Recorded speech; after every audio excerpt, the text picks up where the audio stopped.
તો ડીસામાં પ્રાણી સંગ્રહાલયની અંતિમ મંજૂરી મળી ગઈ છે। હવે ખુશખબરના સમાચાર સામે આવ્યા। ઉત્તર ગુજરાત માટે ઐતિહાસિક ખુશખબર। ડીસા ઝૂ પ્રોજેક્ટને કેન્દ્ર સરકારની અંતિમ મંજૂરી। ઉત્તર ગુજરાતના ડીસા ખાતે પ્રસ્તાવિત આધુનિક પ્રાણી સંગ્રહાલય એટલે કે ઝૂ પ્રોજેક્ટને કેન્દ્ર સરકારની સેન્ટ્રલ ઝૂ ઓથોરિટી તરફથી અંતિમ મંજૂરી મળી ગઈ છે। આ સાથે હવે ઝૂના અમલીકરણનો માર્ગ સંપૂર્ણપણે મોકળો બન્યો છે। આ મહત્વાકાંક્ષી પ્રોજેક્ટ વન્યજીવન સંરક્ષણને વધુ મજબૂત બનાવશે તેમજ ઉત્તર ગુજરાતમાં પ્રવાસન ક્ષેત્રને નવી ઓળખ આપશે। ઝૂ શરૂ થતાં સ્થાનિક યુવાનો માટે રોજગારીની નવી તકો ઊભી થશે અને સમગ્ર વિસ્તારના આર્થિક તેમજ સર્વાંગી વિકાસને પણ વેગ મળશે તેવી અપેક્ષા વ્યક્ત કરવામાં આવી રહી છે।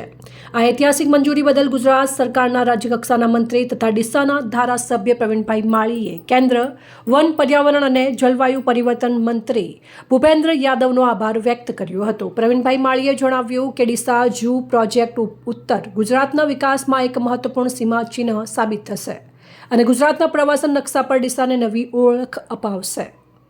વધુ અપડેટ માટે ફોલો અને સબસ્ક્રાઇબ કરો સેન્ટ્રલ ભારત ન્યૂઝ ચેનલને। ધન્યવાદ।